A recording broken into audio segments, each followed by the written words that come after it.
Quý vị và các bạn thân mến, Hòa Thượng Thích Chí Thoát là một nhà sư thông hiểu được những kiến thức uyên thâm về đạo Phật. Thầy đã từng đến nhiều quốc gia khác nhau trên thế giới để giảng Pháp, nên rất được đông đảo chư tăng, ni, Phật tử và đại chúng gần xa yêu mến. Thầy có sắc diện rất phúc hậu và có đức tính từ bi của một nhà tu hành. Đặc biệt thầy có một chất giọng tụng kinh niệm Phật rất hay, rõ ràng, truyền cảm và ấm áp, khiến cho người nghe cảm thấy thư thái, chú tâm vào từng câu kinh tiếng kệ của thầy. Hòa Thượng Thích Chí Thoát được sinh ra tại tỉnh Bình Thuận, nước Việt Nam, nhưng hiện tại thầy đang làm trụ trì của ngôi chùa Linh Sơn Tự nổi tiếng tại quốc gia Canada. Qua bài viết này, kênh YouTube Tôn giáo tín ngưỡng sẽ giúp quý vị và các bạn tìm hiểu rõ hơn về pháp môn tịnh độ tụng kinh niệm Phật thông qua những lời khai thị của Hòa Thượng Thích Chí Thoát trong nội dung video chi tiết sau đây. Hòa Thượng Thích Chí Thoát chia sẻ lời khuyên trong tu học Phật Pháp. Trong mỗi buổi thuyết giảng, Hòa Thượng Thích Chí Thoát thường hay đưa ra những lời khuyên với đông đảo chư vị tăng, ni, Phật tử về cách học giáo lý Phật Pháp. Tu cần phải học, không học thì không biết đường để mà tu. Mỗi người tu Phật cần nắm được kiến thức căn bản, ví như một cái bản đồ hướng dẫn cho chúng ta biết rõ được con đường chánh và tà. Nhờ đó, mỗi Phật tử chúng ta sẽ không sợ mình bị đi lạc đường vào trong sanh tử luân hồi. Về việc tu học, các Phật tử cần nhớ rõ, tu là phải học, học để bổ sung cho tu, tu mà không học là tu mù, như vậy chúng ta rất khó tìm được sự an lạc và giải thoát. Đó cũng chính là những lời khai thị, gửi tới đông đảo quý Phật tử trong và ngoài nước nắm được những kiến thức cơ bản nhất trong con đường tu học Phật Pháp. Hòa Thượng Thích Chí Thoát giảng về phương pháp tu. Theo Hòa Thượng Thích Chí Thoát thì có rất nhiều phương pháp tu, như trong kinh điển Đức Phật Ngài nói, có tất cả 8.400.000 pháp môn tu, mà phiền não cũng có 8.400.000 trần lao phiền não. Như vậy, mỗi một cái phiền não sẽ có một pháp môn tu để diệt đi một cái phiền não. Theo quan niệm trong nhà Phật, bệnh nào thuốc nấy, mỗi một bệnh sẽ có một vài phương thuốc để chữa trị lại cái bệnh đó. Vậy nên, mỗi Phật tử chúng ta tu học một pháp môn sẽ diệt trừ được một phiền não, tu được nhiều pháp môn sẽ diệt trừ được nhiều phiền não. Hòa Thượng Thích Chí Thoát nói, có nhiều pháp môn như vậy, chúng ta phải làm thế nào để biết được 8.400.000 pháp môn tu đây? Cho nên Đức Phật Ngài dạy và được các chư tổ truyền lại có 3 phương pháp tu chính là Thiền Tông, Mật Tông và Tịnh Độ Tông. Trong Thiền Tông và Tịnh Độ Tông, hai phương pháp này được đông đảo chư tăng, ni, Phật tử ở các nước Á Châu thực hành tu tập như Trung Hoa, Nhật Bản, Việt Nam, Đài Loan, Hàn Quốc. Đặc biệt về pháp môn Mật Tông, chỉ có Phật giáo nước Tây Tạng là chuyên tu học về pháp môn Mật Tông. Phật giáo các nước khác cũng có tu học pháp môn này nhưng chỉ được một phần rất nhỏ, Đại Bi Thần Chú, đó chính là kinh chú trong pháp môn Mật Tông. Như vậy tất cả hàng chư tôn đức tăng, ni là những người xuất gia để tiếp nối ngọn đèn chánh pháp của Đức Phật. Hàng chư tăng, ni chính là những người trao ngọn đèn đó thắp lên cho tất cả hàng Phật tử chúng ta, để mỗi người đều có được một ngọn đuốc chiếu rọi soi sáng cho mình đi đường thấy rõ ràng trong đêm tối. Đó chính là ngọn đuốc tâm để chúng ta thắp sáng nó lên. Mỗi người có ngọn đuốc tâm soi sáng rồi, chúng ta sẽ biết được đường nào tránh, đường nào tà, đường nào lành và đường nào dữ. Biết đường nào dữ thì chúng ta không nên đi vào, biết đường nào lành thì chúng ta cứ bước tới. Nếu không có ngọn đuốc tâm soi sáng thì chúng ta sẽ không thấy được đường đi, rất dễ bị đi vào con đường u mê tăm tối, đi lạc vào trong sanh tử luân hồi, như vậy sẽ rất là đau khổ. Hàng chư tăng, ni chính là những người nhận ngọn đuốc tâm từ nơi Đức Phật để trao lại cho hàng Phật tử. Mỗi người đều dùng ngọn đuốc tâm soi sáng con đường của chúng ta để tìm thấy sự an lạc và giải thoát.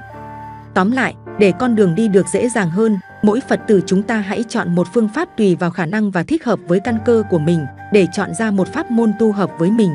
Đừng chọn lộn pháp môn, như vậy sẽ không có được hiệu quả và rất phí thời gian tu học. Chúng ta đừng để thời gian lãng phí, hãy tu học càng sớm càng tốt, vì thời gian 100 năm của chúng ta ở cõi ta bà này trôi qua rất nhanh. Nên hiện hữu ngay từ bây giờ, đại chúng nguyện phát Bồ Đề tâm tiến tu đạo nghiệp, chọn đúng pháp môn tu, chọn đúng đường đi để không còn sợ bị lạc đường nữa. Trong 3 pháp môn, Thiền Tông, Tịnh Độ Tông và Mật Tông thì chúng ta nên chọn một pháp môn dễ tu nhất, dễ giải thoát nhất và dễ chứng nhất. Đó là pháp môn tịnh độ niệm Phật A-di-đà. Bởi pháp môn Thiền Tông thì những cụ già 70, 80 tuổi sẽ không còn đủ khả năng và định lực để ngồi thiền được. Cho nên đại chúng chọn pháp môn niệm Phật A-di-đà để tạo những phước báu cho đến khi buông bỏ báo thân này, chúng ta sẽ được vãng sanh về Tây Phương Cực Lạc, có Phật A-di-đà đấng cha lành đang đón chờ chúng ta. Tất cả các pháp môn trì chú hoặc ngồi thiền được tu học đúng chánh pháp đều đạt đến cảnh giới giác ngộ giải thoát, nhưng với hàng Phật tử tại gia sẽ khó tu hơn. Tu học pháp môn niệm Phật, chúng ta có thể đi, đứng, nằm, ngồi, bất kể thời gian lúc nào hay công việc gì, ở đâu, tất cả đều niệm Phật được. Còn về pháp môn thiền thì không phải hàng căn cơ nào cũng tu học thiền được, chúng ta có thể đi thiền, đứng thiền, ngồi thiền và nằm thiền được không? Quý Phật tử chúng ta phải nhìn nhận cho rõ ràng với căn cơ của mình, vì Thiền Tông chỉ dành cho những hàng có căn cơ cao. Trong nhà Phật có 3 căn cơ, đó là thượng căn thượng trí, trung căn trung trí và hạ căn hạ trí. Như vậy mình phải nhìn lại xem bản thân mình đang ở căn nào. Mình đang ở căn thượng, căn trung, căn hạ hay không ở căn nào? Quý Phật tử phải nhìn nhận xem chúng ta đang ở bậc nào để chúng ta chọn đúng pháp môn ở bậc đó để mình tu tập. Hòa Thượng Thích Chí Thoát giảng về pháp môn niệm Phật. Hòa Thượng Thích Chí Thoát chia sẻ cách niệm Phật như thế nào để được nhất tâm, để được bất niệm và hiện niệm. Muốn được niệm Phật nhất tâm chúng ta cần có 5 yếu tố sau đây. Thứ nhất là phải có ý chí quyết định cho con đường đi của mình và đừng bao giờ thay đổi con đường mình đã chọn. Thứ hai, cần phải nhận thức rõ ràng, không có mê lầm, không nên đang tu pháp môn này lại bỏ ngang để sang tu pháp môn khác. Thứ ba là phải buông bỏ được tham, sân, si, buông bỏ những chấp trước ở cõi ta bà này. Tiền bạc, vật chất, danh lợi hay yêu thương, giận hờn, chán ghét quanh ta, đó chỉ là phương tiện mà thôi. Thứ tư là phải tùy duyên, quý Phật tử chúng ta nên tùy duyên thích nghi với những phương pháp tụng niệm của mỗi đạo tràng khác nhau khi chúng ta được mời đến đạo tràng đó tụng niệm. Không nên bắt họ phải tụng theo phương pháp trong đạo tràng của mình và càng không nên khi thấy phương pháp tu tập của họ khác mình mà mình lại nghĩ rằng họ đã tu tập sai. Thứ năm là phải có tâm chán cảnh khổ để rồi chúng ta tha thiết niệm Phật hàng ngày, sẵn sàng san bằng những nghịch cảnh, vượt qua mọi chướng duyên. Niệm Phật mà như bất niệm, đó là chúng ta niệm Phật trong tâm, niệm thầm không ra tiếng và có thể niệm Phật ở bất cứ nơi đâu, bất cứ thời gian nào hoặc bất kỳ mình đang làm công việc gì. Đó chính là phương pháp niệm Phật mà như không niệm.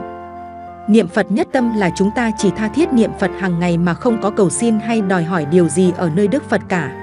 Cũng giống như một người muốn trèo lên trên đỉnh núi, nhưng người ấy lại không chịu bước đi thì sẽ không bao giờ người ấy lên được đỉnh núi đó. Vậy nên, hàng Phật tử tại gia chúng ta cứ niệm Phật hàng ngày, nhất thiết cung kính đảnh lễ Phật, đó chính là những bước đi đưa chúng ta dần dần đến với cảnh giới an lạc và giải thoát. Các chư tổ đã chứng đắc pháp môn Tịnh Độ Tông, có truyền lại câu nói giúp cho quý tăng, ni, Phật tử chúng ta ngày nay nắm rõ được căn cơ trong pháp môn niệm Phật này. Niệm Phật không khó, khó ở bền lâu. Bền lâu không khó, khó ở nhất tâm. Nhất tâm không khó, khó ở quyết tâm. Ý chư tổ muốn nói rằng, mỗi người Phật tử phải có ý chí quyết tâm giữ vững lập trường, phát nguyện một lòng nương tựa vào Tam Bảo và chuyên tâm niệm Phật thật bền lâu. Nội dung video trên kênh Tôn giáo Tín ngưỡng đến đây xin phép được khép lại. Nếu thấy video hay xin các bạn hãy nhấn like, bình luận và chia sẻ để lan tỏa nội dung video này tới cộng đồng. Quý vị và các bạn nhấn đăng ký kênh và nhấp vào biểu tượng chuông dưới góc phải màn hình để nhận được thông báo những video tải lên mới nhất. Cảm ơn quý vị và các bạn.